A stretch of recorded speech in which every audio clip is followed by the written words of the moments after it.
Hello friends, welcome back to Brahmi kitchen. ನಾನು ನಿಮ್ಮ ಚೇತನಾ ಮಂಜುನಾಥ್. ಇವತ್ತಿನ ರೆಸಿಪಿ ಬಂದ್ಬಿಟ್ಟು ಸ್ಪೆಷಲ್ ಆದ ಬಾಂಗಡಿ ಫ್ರೈ.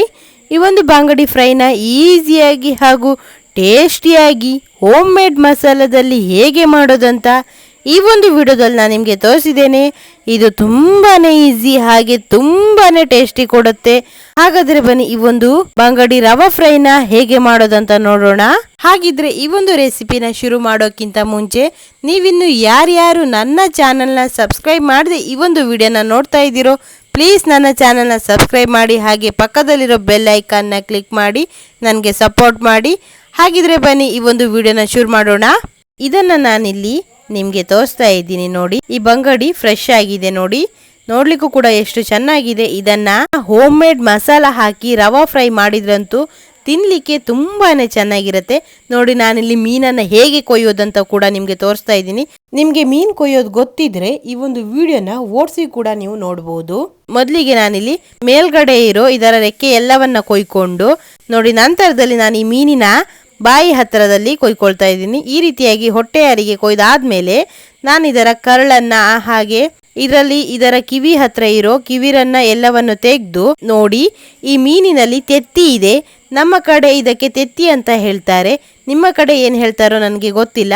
ಪ್ಲೀಸ್ ಗೊತ್ತಿದ್ದವರು ಕಮೆಂಟ್ ಮಾಡಿ. ಈ ರೀತಿಯಾಗಿ ಕೊಯ್ದಿದ್ದಾದ್ಮೇಲೆ ನಾನು ಇದರ ಬಾಲವನ್ನ ಕಟ್ ಮಾಡ್ಕೊಳ್ತಾ ಇದ್ದೀನಿ. ಈ ರೀತಿಯಾಗಿ ಕಟ್ ಮಾಡಿಕೊಂಡು ನಾನು ಇದನ್ನ ಈ ರೀತಿಯಾಗಿ ಸಣ್ಣ ಸಣ್ಣ ಗೆರೆಗಳನ್ನು ಹಾಕ್ಕೊಳ್ತಾ ಇದ್ದೀನಿ. ಜಾಸ್ತಿ ಹಾಕ್ಕೊಳ್ಳಿಕ್ಕೆ ಹೋಗಬೇಡಿ, ಮೀನು ಪೀಸ್ ಆಗಿ ಬಿಡುತ್ತೆ ನೋಡಿ. ಈ ರೀತಿಯಾಗಿ ಗೆರೆನ ಹಾಕ್ಕೊಂಡು ಹಾಗೆ ನಾನಿಲ್ಲಿ ಇನ್ನೊಂದು ಮೀನನ್ನು ಕೂಡ ನಾನು ನಿಮಗೆ ಕೊಯ್ದು ತೋರಿಸ್ತಾ ಇದ್ದೀನಿ. ಸೇಮ್ ಅದೇ ರೀತಿಯಾಗಿ ಇದರ ರೆಕ್ಕೆಯನ್ನೆಲ್ಲ ಕೊಯ್ದು ಹೊಟ್ಟೆ ಹತ್ರ ಬಾಯಿಯಿಂದ ಹೊಟ್ಟೆ ಅರಿಗೆ ಕೊಯ್ಕೊಳ್ತಾ ಬಂದು ಈ ರೀತಿಯಾಗಿ ಅದರ ಕರಳು ಹಾಗೆ ಕಿವಿರನ್ನ ಎಲ್ಲವನ್ನು ತೆಗೆದು ಕ್ಲೀನ್ ಮಾಡ್ಕೋಬೇಕಾಗತ್ತೆ. ಈ ರೀತಿಯಾಗಿ ಕ್ಲೀನ್ ಮಾಡ್ಕೊಂಡಿದ್ದಾದ್ಮೇಲೆ ಇದರ ಹೊಟ್ಟೆ ಹತ್ರ ಈ ರೀತಿಯಾಗಿ ಗೆರೆಯನ್ನ ಹಾಕೊಳ್ತಾ ಇದ್ದೀನಿ. ಈ ರೀತಿಯಾಗಿ ಗೆರೆನ ಹಾಕೊಳ್ಳೋದ್ರಿಂದ ಮೀನಿಗೆ ಹಾಕೋ ಮಸಾಲ ಚೆನ್ನಾಗಿ ಮೀನಿನ ಒಳಗೆ ಹೋಗಿ ತಿನ್ಲಿಕ್ಕೆ ತುಂಬಾನೇ ಚೆನ್ನಾಗಿರುತ್ತೆ ನೋಡಿ. ನಾನಿಲ್ಲಿ ಮೀನನ್ನೆಲ್ಲ ಕೊಯ್ದಾಗಿದೆ. ಹಾಗೆ ಇದನ್ನ ನೀಟಾಗಿ ತೊಳ್ಕೊಳ್ತಾ ಇದ್ದೀನಿ ನೋಡಿ. ಇದರ ಹೊಟ್ಟೆ ಒಳಗೆ ಈ ರೀತಿಯಾಗಿ ಕೈಯನ್ನ ಹಾಕಿ ಇದರಲ್ಲಿರೋ ಕರಳನ್ನು ಕೂಡ ತೆಗೆದು ಈ ರೀತಿಯಾಗಿ ಕ್ಲೀನ್ ಮಾಡ್ಕೊಳ್ತಾ ಇದ್ದೀನಿ ನೋಡಿ. ನಾನಿಲ್ಲಿ ಒಂದೊಂದನ್ನೇ ಕ್ಲೀನ್ ಮಾಡಿ ಹಾಕೊಳ್ತಾ ಇದ್ದೀನಿ. ಇವಾಗ ಮೀನು ಎಲ್ಲವನ್ನು ಕ್ಲೀನ್ ಮಾಡ್ಕೊಂಡಿದ್ದಾಗಿದೆ. ಹಾಗಿದ್ರೆ ನಾನು ಈ ಮೀನಿಗೆ ಸ್ವಲ್ಪ ಉಪ್ಪನ್ನ ಹಾಕಿ ಇಟ್ಕೊಳ್ತಾ ಇದ್ದೀನಿ.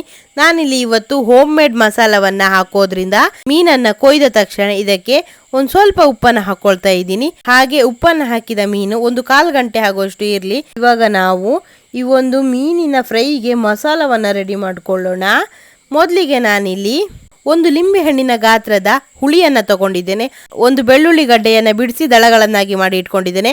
ಹಾಗೆ 1 ಟೀ ಸ್ಪೂನ್ ಆಗುವಷ್ಟು ಅರಿಶಿನ, ಸ್ವಲ್ಪ ಉಪ್ಪು, ಯಾಕಂದ್ರೆ ಮೀನಿಗೆ ಸ್ವಲ್ಪ ಉಪ್ಪು ಹಾಕಿರುತ್ತೇವೆ, ಹಾಗಾಗಿ ಇಲ್ಲಿ ಸ್ವಲ್ಪ ರುಚಿಗೆ ತಕ್ಕಷ್ಟು ಉಪ್ಪನ್ನು ಹಾಕೊಂಡಿದ್ದೇನೆ. ಹಾಗೆ 1 ಇಂಚ್ ಆಗುವಷ್ಟು ಶುಂಠಿನ ಈ ರೀತಿಯಾಗಿ ಸಣ್ಣದಾಗಿ ಹೆಚ್ಚಿಟ್ಕೊಂಡಿದ್ದೇನೆ. ಹಾಗೆ ನಾನಿಲ್ಲಿ ಒಂದು 15 ಬ್ಯಾಡಗಿ ಮೆಣಸನ್ನು ತಗೊಂಡಿದ್ದೇನೆ. ಈ ರೀತಿಯಾಗಿ ಎಲ್ಲವನ್ನು ತಗೊಂಡಿದ್ದಾದ್ಮೇಲೆ ನಾನಿಲ್ಲಿ ಒಂದು ಮಿಕ್ಸಿ ಜಾರಿಗೆ ತಗೊಂಡಿರುವಂಥ ಸಾಮಗ್ರಿಗಳನ್ನೆಲ್ಲವನ್ನು ಹಾಕ್ಕೊಳ್ತಾ ಇದ್ದೀನಿ ನೋಡಿ. ಮೆಣಸು, ಹುಳಿ, ಹಾಗೆ ಶುಂಠಿ, ಬೆಳ್ಳುಳ್ಳಿ, ಹಾಗೆ ರುಚಿಗೆ ತಕ್ಕಷ್ಟು ಉಪ್ಪು, 1 ಟೀ ಸ್ಪೂನ್ ಆಗುವಷ್ಟು ಅರಿಶಿನವನ್ನು ಹಾಕ್ಕೊಳ್ತಾ ಇದ್ದೀನಿ. ಇದನ್ನು ಹಾಕ್ಕೊಂಡು ನಾನಿಲ್ಲಿ ನೀರು ಹಾಕ್ಕೊಳ್ಳದೆ ಸ್ವಲ್ಪ ತರಿತರಿಯಾಗಿ ಗ್ರೈಂಡ್ ಮಾಡ್ಕೊಳ್ತಾ ಇದ್ದೀನಿ ನೋಡಿ. ಈ ರೀತಿಯಾಗಿ ತರಿತರಿ ಗ್ರೈಂಡ್ ಮಾಡ್ಕೊಂಡಿದ್ದಾದ್ಮೇಲೆ ನಾನು ಇದಕ್ಕೆ ಸ್ವಲ್ಪ ನೀರನ್ನು ಹಾಕಿ ಗ್ರೈಂಡ್ ಮಾಡ್ಕೊಳ್ತಾ ಇದ್ದೀನಿ. ಈ ಮೀನ್ ಫ್ರೈ ಮಸಾಲ ಸ್ವಲ್ಪ ದಪ್ಪ ಇದ್ರೇ ಚೆನ್ನಾಗಿರುತ್ತೆ ನೋಡಿ. ನಾನಿಲ್ಲಿ ಈ ರೀತಿಯಾಗಿ ನೈಸಾಗಿ ಗ್ರೈಂಡ್ ಮಾಡ್ಕೊಂಡಿದ್ದೇನೆ. ಈ ರೀತಿಯಾಗಿ ಗ್ರೈಂಡ್ ಮಾಡ್ಕೊಂಡಿದ್ದಾದ್ಮೇಲೆ ನಾನು ಇದನ್ನು ಒಂದು ಪಾತ್ರೆಗೆ ಹಾಕ್ಕೊಳ್ತಾ ಇದ್ದೀನಿ ನೋಡಿ. ಈ ರೀತಿಯಾಗಿ ಪಾತ್ರೆಗೆ ಹಾಕ್ಕೊಂಡು ಇದಕ್ಕೆ ನಾನಿಲ್ಲಿ ಒಂದು ಅರ್ಧ ಟೀ ಸ್ಪೂನ್ ಆಗುವಷ್ಟು ಗರಂ ಮಸಾಲವನ್ನು ಹಾಕ್ಕೊಳ್ತಾ ಇದ್ದೀನಿ. ಈ ರೀತಿಯಾಗಿ ಗರಂ ಮಸಾಲವನ್ನು ಹಾಕ್ಕೊಂಡಿದ್ದಾದ್ಮೇಲೆ ನಾನು ಇದಕ್ಕೆ 2 ಟೀ ಸ್ಪೂನ್ ಆಗುವಷ್ಟು ಕಾರ್ನ್ಫ್ಲೋರ್ ಅನ್ನ ಹಾಕ್ಕೊಳ್ತಾ ಇದ್ದೀನಿ ನೋಡಿ. ಕಾರ್ನ್ಫ್ಲೋರ್ ಹಾಕ್ಕೊಂಡು ಎಲ್ಲವನ್ನ ಚೆನ್ನಾಗಿ ಮಿಕ್ಸ್ ಮಾಡ್ಕೊಳ್ತಾ ಇದ್ದೀನಿ. ಹಾಕ್ಕೊಂಡಿರೋದೆಲ್ಲವೂ ಚೆನ್ನಾಗಿ ಮಿಕ್ಸ್ ಆಗಬೇಕು ನೋಡಿ. ಈ ರೀತಿಯಾಗಿ ಮಿಕ್ಸ್ ಮಾಡ್ಕೊಂಡಿದ್ದಾದ್ಮೇಲೆ ನಾನಿಲ್ಲಿ ಮೀನನ್ನ ಹಾಕೊಳ್ತಾ ಇದ್ದೀನಿ. ಮೀನು ಹಾಗೆ ಉಪ್ಪನ್ನ ಸ್ವಲ್ಪ ಎಳ್ದಿಟ್ಕೊಂಡಿರುತ್ತೆ, ಹಾಗಾಗಿ ನಾನಿಲ್ಲಿ ಸ್ವಲ್ಪ ಉಪ್ಪನ್ನ ಹಾಕೊಂಡಿದ್ದೇನೆ ಈ ಒಂದು ಮಸಾಲಕ್ಕೆ.